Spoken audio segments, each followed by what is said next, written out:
Olá pessoal, tudo bom? Então, um resumo sobre microbiologia, nossa matéria. Então, nós já vimos que microbiologia é o ramo da ciência que estuda os micro-organismos, pequenos organismos, vistos à lente microscópica, ou seja, impossível de se ver a olho nu.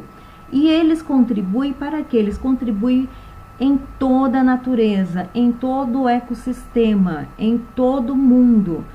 Por exemplo, nós temos a contribuição de micro-organismos na fertilização do solo, na reciclagem de substâncias, eles participam nos ciclos bioquímicos e também na indústria alimentícia, como por exemplo na fabricação de iogurtes, vinhos, vinagres, pães, na indústria farmacêutica para fabricação de medicamentos como antibióticos, insulinas. E os principais micro-organismos, eles são bactérias, fungos, vírus, protozoários e algas unicelulares. Então, nós compreendemos que as bactérias, elas também podem ser encontradas no ar, na água, no solo, em todo o ecossistema, inclusive no corpo humano. E as bactérias que elas se encontram no corpo humano, todas elas são boas? Nem todas elas. Existem bactérias boas, good, e existem bactérias ruins, mal, tá? E as bactérias que são boas, por exemplo, no nosso organismo, elas atuam no sistema digestório, ou seja, ela atua para o bom funcionamento do nosso corpo também. Elas atuam na nossa pele. E o que é microbiota, né? Então, nós falamos sobre microbiota. Microbiota é a colônia de bactérias e fungos e vírus que existe, que podem ser colonizados. O que eles fazem? A microbiota, ela estimula a ativação do sistema imune para que o número dessas bactérias, eles não venham ficar muito grande, ou seja, para que se mantenha o controle dessas microbiotas, tá? E essas bactérias no organismo humano que provocam doenças, ou seja, elas não são boas, né? Então, as bactérias que não são boas são as consideradas patogênicas, que são as causadoras de doenças, como por exemplo, a cólera, difteria, meningite, tuberculose, sífilis, leptospirose. Essas bactérias, elas podem entrar no organismo do ser humano, ou seja, elas não moram lá no organismo, porém, elas entram no organismo humano através da ingestão de alimentos contaminados, da ingestão de água contaminadas, do contato sexual desprotegido e por vias aéreas, como por exemplo o Covid-19, que é um vírus, né, que ele entra por vias aéreas, mas também bactérias podem estar entrando aí por vias aéreas e provocando doenças.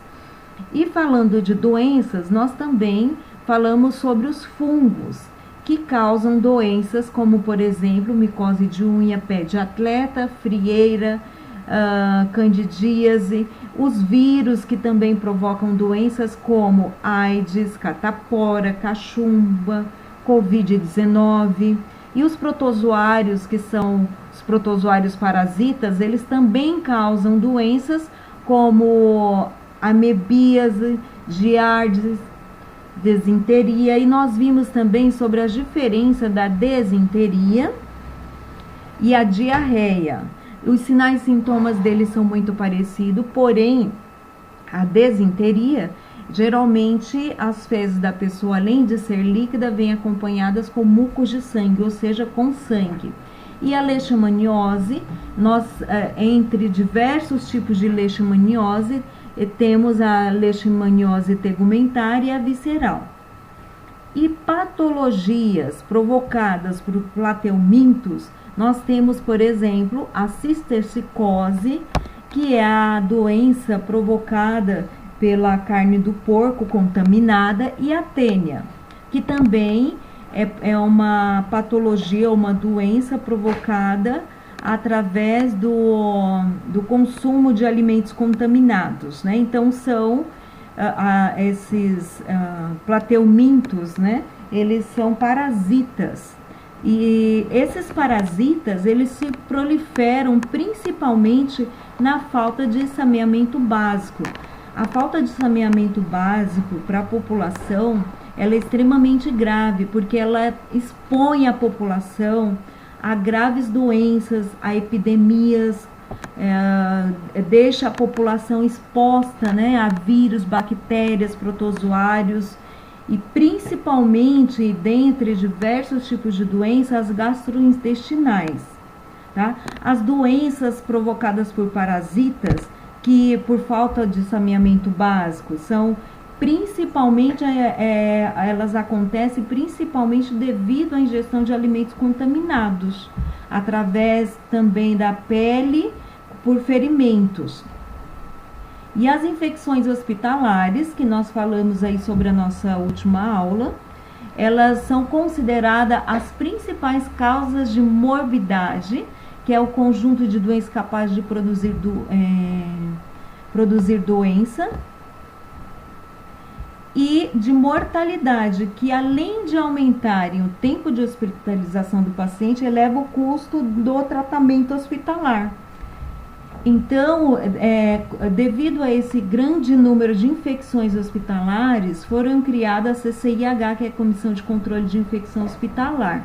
Essa comissão de controle de infecção hospitalar, ela é composta por multiprofissionais, ou seja, todos os profissionais da saúde que trabalham dentro do hospital, dentre eles médico, enfermeiro e outros.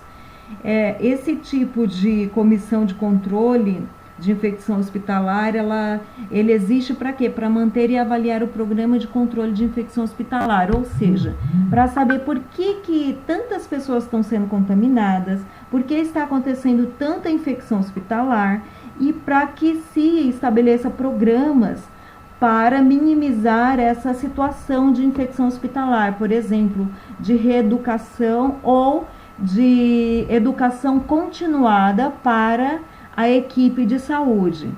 Por exemplo, como cursos, a lavagem das mãos, observar bem a higienização de todos que trabalham na área da saúde, do técnico, do enfermeiro, suas unhas, seus cabelos, se estão bem higienizadas as suas roupas, tudo isso é avaliado, os procedimentos, por que está acontecendo tanta infecção. Então, a Comissão de Controle de Infecção Hospitalar, ela atua nesse sentido, tá? Dentre essas situações, para que ocorra o controle de infecção hospitalar, são estabelecidos os tipos de precaução para que não aconteça contaminações e doenças recorrentes, né? Ou seja, a transmissão de um paciente para o outro através das mãos dos profissionais de saúde, principalmente através das mãos do pessoal da equipe de enfermagem, que é aqueles que estão diretamente com o paciente ali todos os dias, a maior parte do tempo. Então, para que não ocorra o grande número de infecções cruzadas, levando de uma infecção de um paciente para o outro, foi estabelecido os tipos de precaução padrão, e também estabelecidos os tipos de precaução específica. Então, quando nós falamos de precaução específica, nós falamos de precaução por aerossóis, por gotículas e por contato. Como exemplo, nós já falamos sobre o Covid-19, a tuberculose, que o paciente deve ficar em isolamento, e o que o profissional que esteja atendendo esse paciente tem que usar todos esses procedimentos específicos da determinada doença que está sendo tratada, ou seja, que o paciente está sendo tratado. Ok? Pessoal, boa prova!